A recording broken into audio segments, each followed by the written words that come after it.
Halo guys, balik lagi di podcast season 2. Podcastnya Anak Informatika yang membahas tentang segalanya. Tepuk tangan dulu dong. Nah, mungkin teman-teman bingung nih kenapa konsep hari ini kita beda banget nih kayak konsep-konsep sebelumnya. Apalagi nih kayaknya kelihatannya nggak ada MC-nya nih.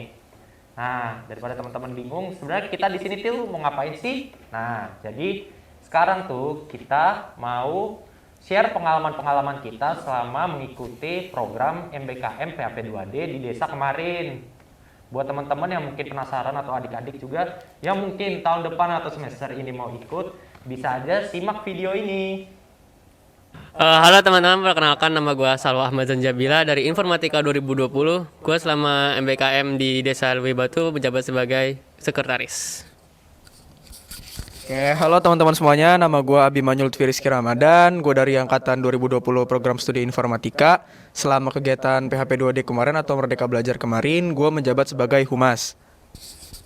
Halo semuanya, gue Muhammad William Fadila dari Informatika 2020. Selama MBKM kemarin itu gue menjabat sebagai Koordinator Humas. Halo semuanya, gue Rehan Hasil Zaki dari Angkatan 2020 Program Studi Informatika. Selama kegiatan kemarin, gue menjabat sebagai bendahara. Halo guys, mungkin teman-teman udah pada tahu gue siapa. Gue minta disaran juga tahu gue, tapi saya panggil Toti. Gue kemarin di MBKM program desa itu gue sebagai divisi pembangunan atau kulit proyek. Oke, waktu pertama kali memutuskan ikut kegiatan tersebut, motivasi gue itu pertama kali kan gue ikut UKM badminton ya di UPJ ini ya. Nah di UKM badminton ini ternyata nggak fokus terhadap bidang olahraga saja gitu, nggak fokus latihan. Jadi kita juga ada fokus untuk kegiatan pengabdian masyarakat. Nah karena waktu itu Kemendikbud itu menyediakan sebuah kegiatan PHP 2D, jadinya dari UKM kita ini ikut kegiatan tersebut. Nah karena gue juga ingin banget dan pengen punya pengalaman pengabdian masyarakat, jadi gue mengikuti kegiatan tersebut. Dan kebetulan juga didukung oleh pembina kita dari UKM dan beberapa dosen dari UPJ ini gitu. Mungkin dari Salwa gimana? Ya seperti itu, karena benar apa kata Abi, jadi karena pemerintahan yang membuka wadah untuk mengikuti kegiatan pengabdian masyarakat. Jadi ini pertama kalinya sebenarnya gue ikut pengabdian masyarakat. Gue sebenarnya nggak pernah ikut, jadi penasaran lah gitu kan. Selain itu juga kan gue bisa lebih tahu juga kehidupan desa itu seperti apa gitu kan, keseharian mereka itu seperti apa gitu. Jadi tertarik gitulah gue untuk ikut MBKM ini, Merdeka Belajar pengabdian desanya. Mungkin kau dari Wildan gimana alasannya Wildan? Kalau dari gue sendiri ya kurang lebih sama, cuman karena kita di sini judul Merdeka Belajar, otomatis ada yang namanya konversi SKS dari mata kuliah yang berhubungan. Nah, itu salah satu faktor pendukung kenapa ada motivasi dari diri gue buat ikut kegiatan ini. Selain itu juga ke desa selama 8 hari juga kayaknya seru gitu kan. Selain buat nambah Seru banget. iya kan. Ada banyak tragedi kan ntar deh. Banyak pengalaman lah, ada dapet temen lah, banyak sih. Jadi ya gitu sih dari gue. Ya, kalau dari gue kurang lebih sama karena kita semua juga dari UKM yang sama, yaitu UKM bulu tangkis. Kalau untuk motivasi gue, jujur aja gue sebenarnya tujuan gue ikut kegiatan ini, gue nggak ada motivasi. Tetapi setelah gue mengikuti kegiatan ini, gue banyak banget dapet pengalaman. Terus kayak tadi yang dibilang Wildan mengenai SKS, yang 7 SKS itu di-convert. Dan nilainya alhamdulillah bagus banget. Alhamdulillah. Yang pasti A ya. Iya benar. Nah mungkin kalau buat dari diri gue sendiri, mungkin mirip-mirip sama teman-teman gue yang lain, karena gue emang ikut UKM badminton. Cuman dari motivasi yang bener-bener dari lubuk hati gue bener-bener nih, jadi kecurhat anjir. Nah, gue ikut program MBKM di desa ini. Awalnya gue denger kan karena ini emang programnya di desa, jadi gue pikirnya itu program ini bakal kayak liburan juga gitu di desa. Jadi gue pengen lepas semua penat gue di kota, pengen ngirup udara segar di desa gitu. Jadi sekalian liburan lah ikut program ini. Lu di kota penat banget ya. Istilah anak sekarang healing. Nah, sekalian liburan di sana. Habis itu kalau di sana juga kan kayak kata Wildan tadi, kita dapet konversi SKS. Nah, dari konversi SKS itu kalau kemarin kita MBKM itu dapat 7 dari 24. Nah, Lumayan banget tuh. banget itu 7 itu. Nah, dari konversi itu juga nilainya juga bagus-bagus bener, kayak kata Rehan. Habis itu selain dari apa yang kita dapetin itu, kita juga dapat ini kayak relasi baru lah sama orang-orang di sana. Habis itu kita juga di sana membantu orang-orang yang berkekurangan, bisa sekalian farming pahala juga lah di sana, membantu sekaligus liburan gitu. Jadi benefitnya banyak lah. Ada nggak sih benefit yang kalian dapatkan dari kegiatan tersebut? Nah, kayak yang tadi gue bilang, benefitnya tuh banyak banget dari ikut program MBKM proyek di desa ini. Kayak yang pertama tadi, ada konversi SKS dari mata kuliah. Misalnya, gue ikut proyek yang di desa, ada sekitar 7 SKS yang bisa dikonversi. Jadi, dari SKS itu, gue nggak usah ikut kuliah tatap muka di kampus. Tapi gue ikut aja kegiatan pembangunan di desanya itu. Dan jadi ibaratnya kayak kita ambil mata kuliah tapi nggak kuliah, tapi nilainya ada gitu. Jadi ibaratnya nggak kuliah tapi ada nilai. Nah, enaknya kayak gitu. Tapi harus sungguh-sungguh ya. Iya, harus sungguh-sungguh juga itu, harus ini Banyak lah, tahap sepenuh lah, hati tahap. lah. Iya, Betul, betul, dan betul. sepenuh hati lah itu. Habis itu benefitnya juga kita juga bisa sekalian liburan lah, meninggalkan hiruk pikuk kota, ya kan bosen juga lah ngerasain debu Jakarta, polusi bener, Jakarta. bener. Ya sekali-sekali Masya lah Allah. pengen ini ngirup udara segar. Mungkin kalau dari Rehan gimana, Rehan? Ya, bener juga itu aja yang dikata Toti, benefitnya bener-bener penting, tapi dari gue pribadi mungkin yang paling penting itu adalah pengalaman. Itu penting banget bagi gue. Terus ya SKS itu juga, sebenarnya SKS itu menguntungkan gue banget sih. Jadi kan bener yang dikata Toti, kita nggak usah harus absen setiap hari, nggak usah, cukup membantu di desa saja udah mendapatkan hasil yang bagus kan, bagi gue itu udah sangat menguntungkan gue banget. Mungkin dari yang lain?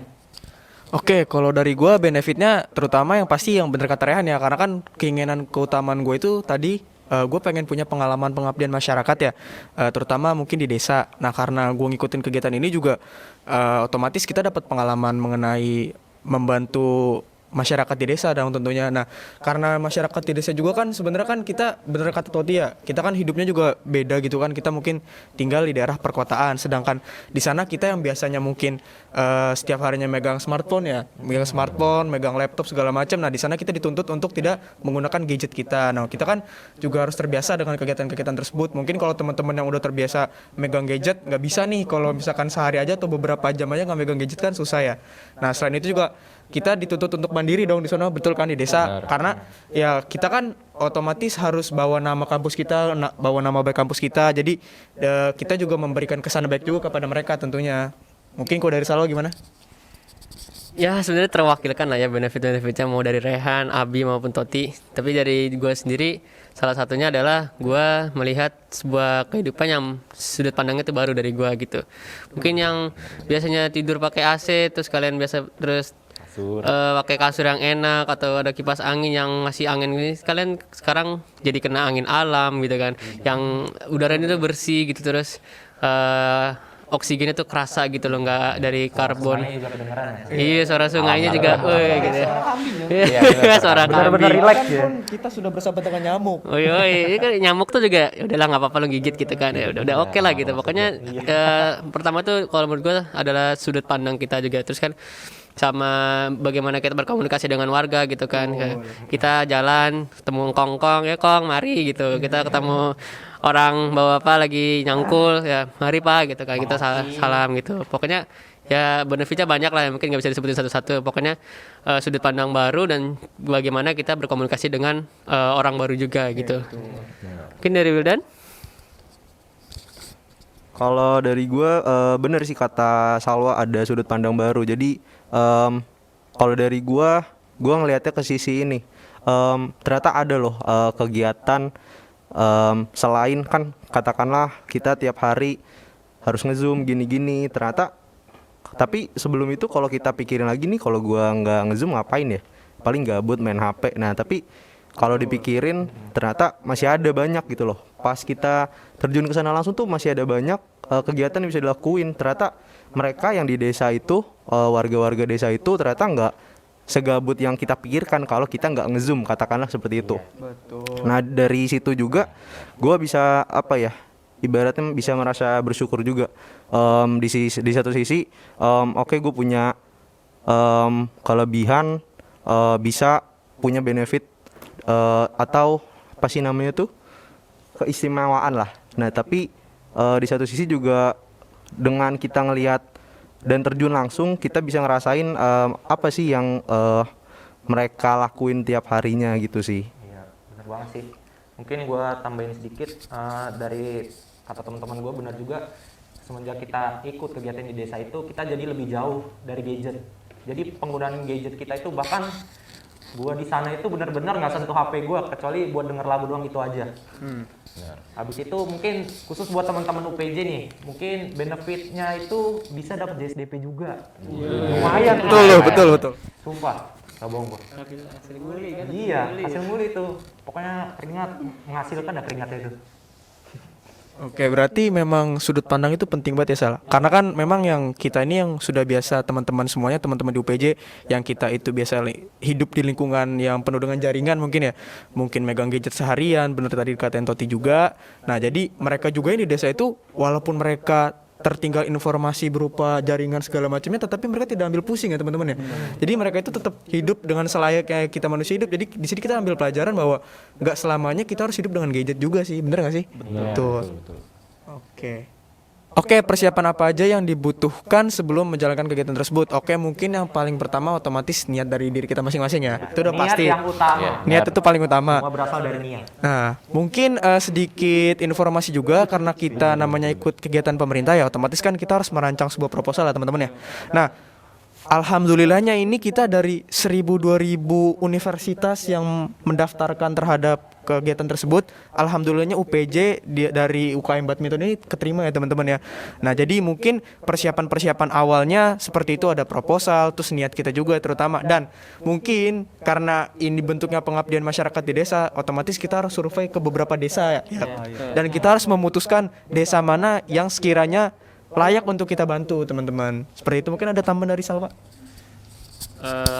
Kalau persiapan sih dari gua pribadi mental ya, mental. Terus apa tadi lu bilang pertama tadi? Niat ya tuh, niat tuh juga termasuk yang penting gitu kan. Kalau mentalnya kurang tapi niatnya tinggi gitu kan, ntar nyampe sana jemput gitu kan, ya kan gak asik gitu kan. Kayak mentalnya harus kuat lah gitu kan. Apa kan kalian tuh harus mandiri gitu. Kalau kalian sakit atau apa kan kalian harus bisa mengurus atau merawat diri kalian sendiri.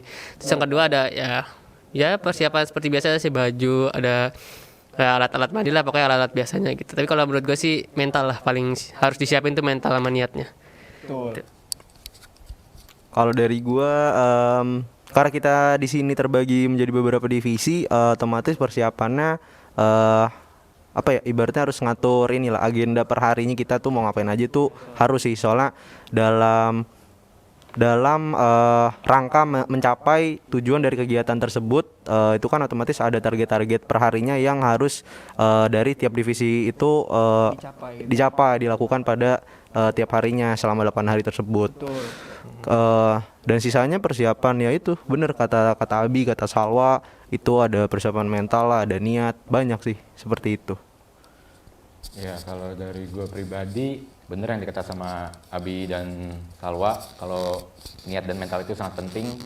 Karena kan kita belum tahu juga di sana kita harus ngapain aja, Betul. keadaannya bagaimana. Dan yang dikata Wildan juga bener sih menurut gue, karena kan gue di sini sebagai bendahara.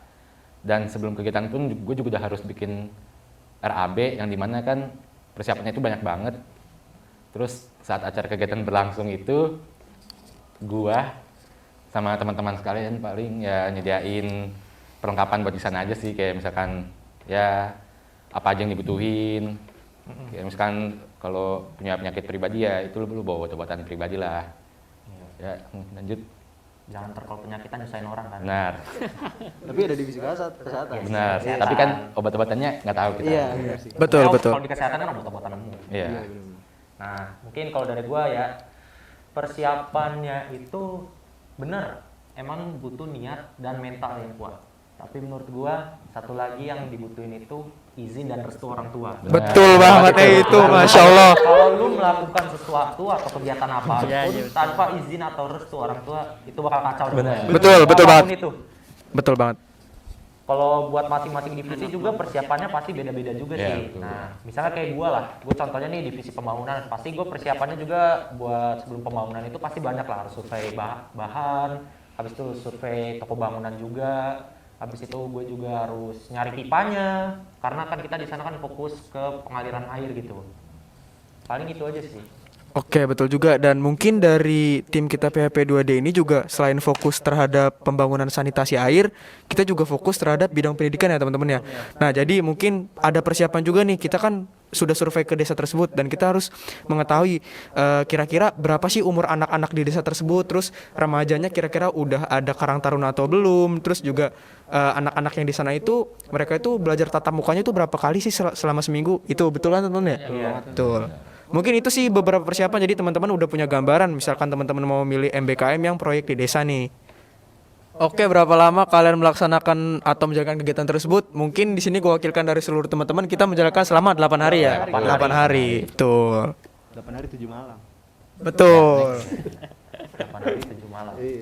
Oke, kegiatan apa saja yang dilakukan selama 8 hari? Mungkin karena di sini kita ada divisinya beda-beda, mungkin kita bisa sharing ya teman-teman ya. Mungkin dari dulu. Pembangunan dulu kali. Oke, Mungkin pembangunan dari dulu. pembangunan ya, nih, mungkin kalau Yang bangun baknya teman-teman nih mau nambahin nggak apa-apa dah. Mungkin di hari pertama itu kita fokus karena pipa baru sampai itu kita ngangkat pipa. Ya, mobilisasi pipa. Kita mobilisasi pipa dari bawah ke desa di atas. Kita ngangkat pipa itu kita nggak bisa pakai mobil. Betul. Cuman itu jalannya cuman bisa jalan kaki atau nggak motor. Karena jalan setapak ya, Iya, teman-teman. cuma jalan setapak dan aksesnya juga susah. Pakai motor pun itu hanya para penjoki handal yang bisa. Betul. udah gitu ada ini kan pembangunan jalan. Iya, ada pembangunan Lagi ada jalan itu yang pengecoran buat jalan. tambah ribet di hari pertama itu. Dan kalau misalkan di atas desa itu di sebelah kiri itu jurang. Iya, Betul. jurang. Betul Itu banget. Memang kalau mau bawa motor di situ harus orang-orang yang biasa atau enggak penjoki handal atau enggak warga di sana dah. Akamsi ya. Akamsi. Paling hari pertama itu sih kita lebih fokus ke mobilisasi pipa. Lanjut ke hari kedua. Hari kedua mungkin dari divisi pembangunan itu kita mulai membangun bak kontrol dulu, bak kontrol dan survei ke sumber air untuk menarik airnya itu dari atas. Itu buat divisi pembangunan. Karena kita kan melihat medan di sana juga buat tempat taruh bak kontrol itu agak menurun tanahnya itu. Tanahnya turun. Agak turun. Jadi kita survei dulu, cari posisi yang pas nih, di mana nih baknya nih yang pas. Nah, kalau udah pas, baru plotting di situ. Kita mulai bangun fondasi langsung di situ. Paling itu sih, cuman kalau buat yang pendidikan gue kurang tahu. Batu bata. Mobilisasi batu bata. Oh iya, sama mobilisasi batu bata juga. Karena ya kita mau bangun bank kontrol masa cuma semen doang, ya pasti batu bata. Itu di hari kedua ya. Iya, itu di hari kedua tuh. Mungkin teman-teman pendidikan di hari kedua Kalau hari pendidikan kedua, kalau hari kedua itu di pendidikan sebenarnya emang masih pertama kali mulai. Jadi kalau pendidikan itu kita ngadain games di desa. Di desa itu ada SD yang jaraknya kurang lebih 1 kilo ya, 1 kilo dari desanya lah, dari atas ke bawah itu turunnya 1 kilo. Nah di situ kita nggak cuma ngadain untuk kampung yang kita adain MBKM-nya atau PHP 2D-nya, kita juga di situ sama warga sekitar yang selain yang kita adakan desanya gitu. Jadi warga yang di bawah pun ikut. Anak-anak itu ikut dalam perlombaan yang kita adakan di situ dan ada hadiahnya juga gitu kan buat anak-anak. Ya anak-anak mana sih yang nggak senang dapat hadiah gitu kan. Nah apalagi gitu jadi mungkin kalau bisa dibilang anak-anak yang ada di kampung sana itu seneng lah kalau iya, dapat hadiah. mereka Walaupun sangat excited sekecil apa gitu. gitu. Dan mereka merasa istimewa gitu mendapatkannya gitu. Ya kurang lebih itu sih dari pendidikan. Sebenarnya gue nggak tahu banyak banget tentang pendidikan. Kebetulan hari keduanya gue sempat ikut ke sana gitu kan buat ngelihat dan membawa beberapa properti untuk pendidikan. Jadi sedikit tahu lah tentang bagian divisi pendidikan di sana gitu di hari pertama. Mereka mengadakan lomba-lomba untuk anak-anak di desa sana. Nah mungkin buat selanjutnya di hari ketiga itu fondasi udah jadi, kita lanjutin bak kontrolnya, lanjutin bak kontrol dan mulai kita plotting pipa.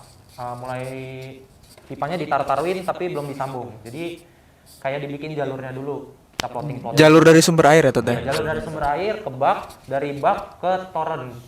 Tapi masih toren satu yang masih deket. Jadi udah mulai kita taruh-taruh dulu. Baru kita lanjutin bak kontrolnya sampai kira-kira sekitar 50% jadi. 50% jadi dan belum diaci. 50% di hari ketiga teman-teman. Paling gitu sih kalau dari pembangunan. Oke, mungkin dari kita humas ya Wila. Jadi tuh sebenarnya di hari kedua kita tuh udah mulai kontak ya kan, konfirmasi sama pihak BEM ya kan, betul. BEM UPJ. Jadi karena kita memang ada di hari ketiga ini kita ada kegiatan penyuluhan untuk anak-anak atau remaja-remaja di desa tersebut ya. Karena kan kita juga dengar-dengar mereka itu sebenarnya punya Karang Taruna ya mungkin, tetapi kurang aktif teman-teman. Jadi di sini kita di hari kedua itu udah mulai kontak nih dari pihak BEM Universitas Pembangunan Jaya kita. Jadi kita tuh udah kerja sama BEM dan kita juga kerja sama semua divisi ya. Ada divisi kesehatan juga dan ada divisi dari pendidikan juga, dari divisi acara juga mewakilkan. Betul. Dokumentasi juga penting. Mungkin Itu ada yang tambahan paling dari Wildan? penting. Ada tambahan? Enggak sih. Oke, nah mungkin teman-teman juga tadi kan Salwa juga sempat menyampaikan ya kalau kita itu mengadakan lomba di hari pertama.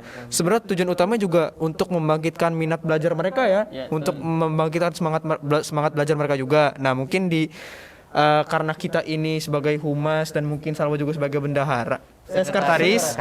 Jadi kita Bendaranya tersinggung. ya betul.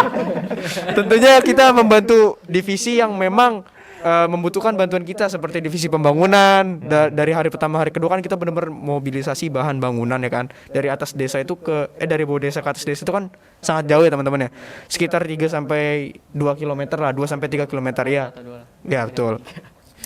Nyampe juga karena kan kalau misalkan kita kan konfirmasi ke bawah sampai pihak BEM itu kan nyari sinyal sampai jauh banget ke bawah Sal. Oh, itu kan nyari sinyal. Turun dulu. Kalau ke SD-nya mah Betul. Kan kita dari pertama kali yang di hari kedua itu waktu kita mobilisasi pipa kan benar-benar dari U-turn. Oh, Betul kan? Nih mungkin kalau teman-teman nggak tahu, jarak U-turn ke desanya itu sekitar ya kurang lebih 2 kilo dah. 3 dong. Oh iya 3. 3 dong. Ya. Apalagi tambah medannya tuh. Tuh. Bawa pipa. Kita Bawa pipa itu. ya betul. Bawa pipa di bopong. Dua orang bawa 4 pipa. 8 ya? 4 kanan 4 kiri. 4 kanan 4 kiri, bopong. Pipanya pipa 3 inch lagi gitu. Waduh. Gede banget. Mungkin kita bayanginnya pipa tuh enteng ya, tapi pas dibawa baru berapa 10 detik udah keram. Baru nyampe 500 meter udah ada yang turunin dulu, capek. udah pecah-pecah lah ototnya makanya. Iya betul. Nah mungkin di hari keempat bisa dilanjutkan dari divisi pembangunan. Hari keempat itu kita buat bagian tembok bak kontrolnya itu udah jadi. Jadi kita fokus ke bagian bawahnya itu. Bagian bawahnya. Fondasi. Bukan fondasi ininya. Yang bagian bawahnya itu. Aduh. Ya pokoknya itulah. Ya pokoknya, pokoknya. bukan stopran, yang bagian bawah baknya itu. Nah, di situ pokoknya bagian bawahnya. Ya, itu dia. yang Dudukan. kan gua pembangunan harus kan gua minta kalian itu ngambil batu palir. Bukan, Nggak, yang bawahnya, bawah baknya. yang bawahnya. Kan gua minta kalian tuh ambil batu palir. Iya, batu kali. Benar. Habis itu kita bikin bawahnya itu. Jadi kan ketutup tuh, udah bisa ditaruh air besoknya, dan kita juga udah mulai lem pipanya tapi dari sumber ke bak kontrol dulu gitu. Itu buat hari keempat khusus pembangunan. Nah mungkin sama karena gue sama Rehan itu juga sama Wildan ya sempat ngebantu pembangunan pondasi toren. Jadi di hari keempat itu udah dicicil kan. Hari keempat itu udah dicicil pembangunan kelima ya Wila kita. Tapi sebentar nih. Oh, ada apa nih? Hari keempat tuh ada cerita menarik tuh. Waktu pas pembangunan toren 1 tuh dudukannya. Gua kan waktu itu lagi turun mau beli bahan. Habis itu gue naik ke atas, gue lihat kok dudukan udah jadi nih, dudukan toren 1. Habis itu gue tanya nih sama karting lah, anak sipil, dia kan sebenarnya bagian bak kontrol. Gue tanya, itu dudukan udah jadi? Udah. Habis itu gue lihat kok tali pengukurnya ada di sini lah, terus kok tali pengukurnya masih di sini? Habis itu gue cek lah ke dudukannya situ, ternyata dudukannya itu dibangun tapi nggak diukur. Jadi ini dia agak miring-miring. Jadi itu kalau misal ditaruh toren itu antara patah atau enggak torennya miring gitu. Itu makanya agak PR juga. Jadi kita mulai ukur ulang. Habis itu baru bikin lagi gitu. Itu buat hari keempat itu. Paling ada kesalahan di situ. Paling lanjut hari kelima. Oke mungkin dari hari kelima kita udah kontak dosen ya Wila? Dosen. Ya karena di hari ke-7 ini kan kita ada acara malam puncak dan siangnya itu kita ada penyuluhan ya, penyuluhan. Tapi kalau yang di hari ketiga tadi penyuluhan untuk remaja di desa tersebut, di hari ketujuhnya ini kita ada penyuluhan untuk masyarakat di desa tersebut tentang bagaimana cara menjaga air tetap bersih. Jadi dari dosen kita juga menjelaskan bagaimana filter air yang benar juga ya di sana. Nah, betul. Mungkin di hari kelima ini tetap dari divisi pembangunan melaksanakan tugasnya, udah juga dibangun dudukan atau pondasi toren kedua. Mungkin teman-teman juga bener nggak sih Tot kalau misalkan kita ngebangun 2 pondasi itu sebenarnya untuk memaksimalkan elevasi pipa juga di sana gitu. Jadi fungsi pondasi itu sebenarnya biar misalnya torennya itu yang kita taruh itu dia nggak miring atau jatuh karena elevasi dari tanahnya itu dia agak miring. Bukan Betul. miring sih, lebih ke arah curam. Betul. Dia curam banget, jadi emang harus kita bikinin dudukan, kalau nggak bisa longsor sih. Iya, jadi kan emang dari lokasi sumber air juga kan nggak rata ya Tot ya bener ya? Nggak rata. Itu jalurnya itu agak naik turun. Oke. Mungkin lanjut di hari ke-6 juga dari divisi pembangunan tinggal finishing dan udah dites rendam air ya Iya. katanya. Jadi bak kontrol itu udah jadi dan udah dites rendam air teman-teman, udah jadi. Nah, untuk di hari terakhir mungkin di hari ke-7 ya kita yang tadi ya Bila ada paparan penyuluhan dari dosen mengenai menjaga air tetap bersih dan mungkin di hari ke-8-nya kita tinggal operasi semut aja dan pamit pulang dari masyarakat. Udah lewat. Apa nih? Ini kan Apa tuh? malam puncak. Oh iya. Iya, jadi di Ngapain aja tuh? di mana ya? Ketujuh ya, hari ketujuh Hari malam. ketujuh ya? Hari Enggak, ketujuh pokoknya kita malam. ngajakin warga-warga ke tiap rumah nyamperin, kita ngasih tahu, Bu, Pak, kita ada kegiatan yang namanya malam puncak nanti pada hari ke-7 pada malam hari gitu. Itu di hari ke-6 kita ngasih tahu ya. Ya, betul. Jadi benar-benar ke tiap rumah sambil ya ketemu silaturahmi juga, Silaturahmi, bangun relasi. bangun relasi. Tapi emang malam puncak itu seru banget sih. Seru. Walaupun Walaupun didera hujan. iya. Betul. Jadi walaupun ada hujan kita tetap melaksanakan kegiatan tersebut. Betul banget. Oke, mungkin itu sih kegiatan kita selama 8 hari jadi penuh manfaat juga ya teman-teman. Oke, ada kesulitan selama menjalankan kegiatan tersebut. Mungkin dari gua sama Wildan kan sama-sama divisi humas ya. Di sini gua kerja sama Wildan, yang agak susahnya itu mungkin faktor ini aja ya Wil, jarak rumah ya. Karena kan memang dari rumah pertama itu sampai di atas, bener-bener di atas yang rumahnya paling atas di dekat sumber air itu kan jauh ya Wil ya. Dan lokasi tempatnya itu naik turun gitu kan, jadi ya butuh effort dan butuh tenaga aja sih mungkin dari divisi gue seperti itu kalau kesulitan selama di desa tersebut. Nah, mungkin gua dulu ya divisi pembangunan nih. Kalau dari divisi pembangunan itu kesulitannya sebenarnya banyak banget. Pertama, dari birokrasi barangnya, karena emang medannya susah. Medannya itu susah. Habis itu kedua itu cuacanya nggak menentu.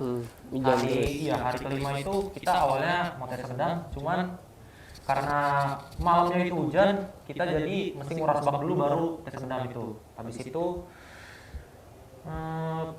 paling itu aja sih buat masalah divisi pembangunan. Oke. Nah, mungkin dari bendahara Bendahara di mana saat ini? acara kegiatan berlangsung mungkin gue nggak terlalu sibuk kayak divisi yang lainnya, tetapi kan gue setiap harinya juga harus menyusun dan mengatur rancangan anggaran per divisi nih. Paling gue sibuknya sebelum aja sih, sebelum acara kan gue harus ngontekin setiap divisi, masing-masing divisi apa aja yang dibutuhin, terus gue harus nyusun RAB. Ya mungkin itu aja sih. Sebelum dan sesudah. Iya, posisinya sebelum dan sesudah acara. Mungkin untuk sekre gimana? Kalau dari gua sih, karena gua kan monitoring juga sama kegiatan, muter atas bawah terus lah pokoknya, ke pendidikan iya, ke pembangunan kadang iya gitu kan. Ya namanya acara kan nggak selalu apa yang kita harapkan itu berjalan gitu kan. Pasti ada cekcok gitu kan, satu sama dengan lainnya, terus ya begitulah acaranya gitu kan. Tapi kan selama tujuan yang kita capai itu adalah pembangunan bak dan pendidikan mengajar anak-anak, selama itu tercapai ya masih kita anggap berhasil lah gitu kan.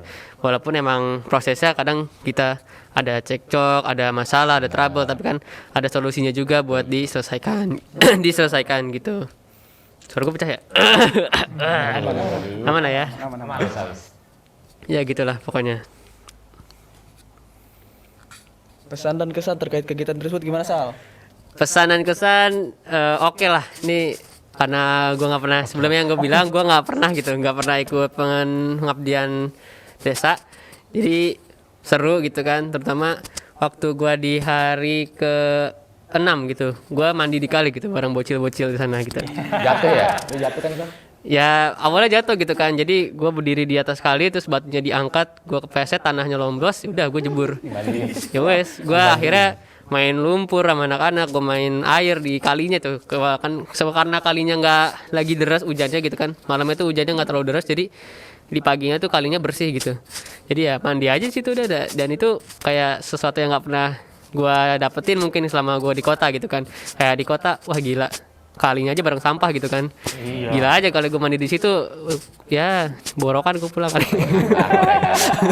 ya, ya gitulah pokoknya, seru lah pokoknya gitu kan. Kalau dibilang kesan-kesan banyak lah gitu.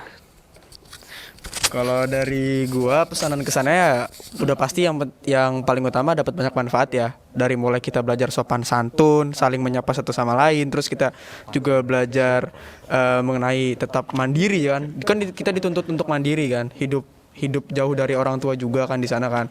Dan kita juga harus ya, namanya kita makan di desa itu apa adanya kan.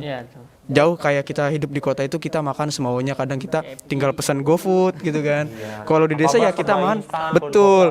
Bahkan setiap harinya tuh kita pasti ada yang namanya sayur. Itu udah pasti. Mungkin kalau anak-anak ya mungkin teman-teman semua masih ada yang kurang suka sama sayur. Sayur itu penting banget ya, teman-teman. Ya tapi kita nggak ngebahas pentingnya sayur. Jadi intinya kita makan apa adanya juga ya. Jadi ya pokoknya banyak banget pelajaran yang benar-benar bisa kita ambil dari kegiatan tersebut kalau dari gua. Kalau dari gua banyak ya, kesan tuh banyak banget, kesan pesan. Tapi mungkin yang pengen gue mention, di tiap hari kita jalanin kan ada aja momen-momen yang gak terduga. Ada yang jatuh lah, ada yang kepleset lah, ada yang itu pecah lah, inilah itu kan. Terus nggak jauh-jauh juga kan kita ketemu orang baru, ada aja tiba-tiba cinlok gitu kan. Aduh, siapa tuh? Ya gitulah, ya kesan-kesan yang kalau kita ikutin ya apa di kegiatan yang jangkanya lumayan lama tuh banyak sih pasti. Penuh warna ya? Penuh warna. Banyak cerita lah. Banyak cerita. Itu sih. Oke, mungkin kalau dari gua, bener yang dikata Guldan, banyak banget cerita, banyak banget kesan dan pesan yang bisa diambil dari kegiatan tersebut.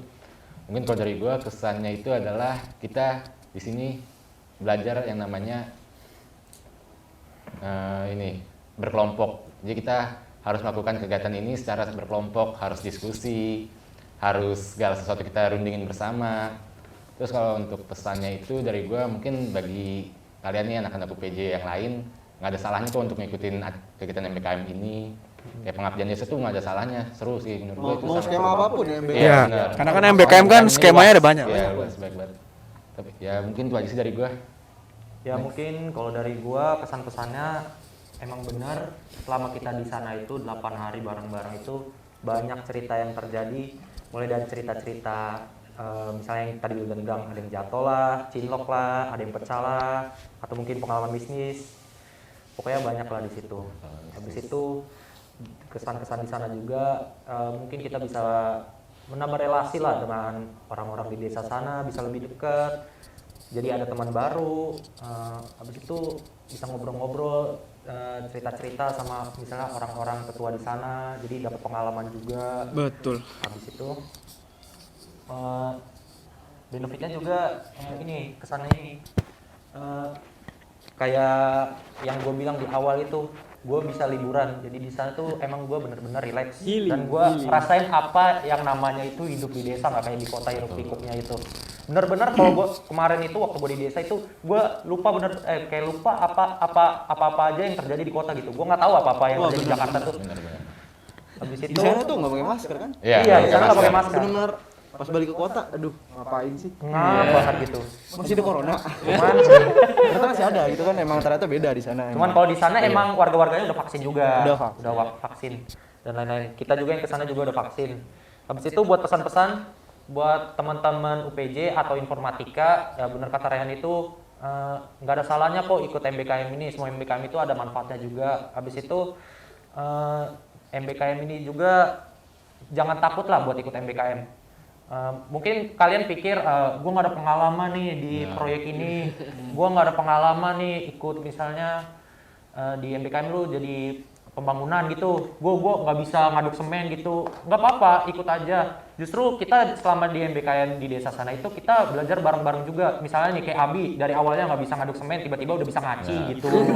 Nah, Kan ada warga yang bantu juga. ya, jadi kita Ada mentornya belajar nggak di sana? langsung gitu, belajar langsung dari ahlinya lagi. Yoi. Paling itu aja sih kesan-kesan dari gua. Oke. Oke. Nah, mungkin itu aja yang tadi udah kita ceritain panjang lebar. Nah, mungkin teman-teman dari pengalaman yang kita share ini bisa jadi mungkin pelajaran buat teman-teman. Amin. Motivasi juga. Motivasi mungkin buat ikut MBKM selanjutnya. Betul. Nah, Mungkin kalau ada kebingungan bisa ditanya ya. Bisa. Bisa PC kita juga. bisa PC, bisa DM. Ya pokoknya cari segalanya lah. Ya. Betul, betul. Nih, habis itu mungkin buat teman-teman yang mau beli baju engineer yang kayak gue pakai nih sama Abi pakai, balik nih.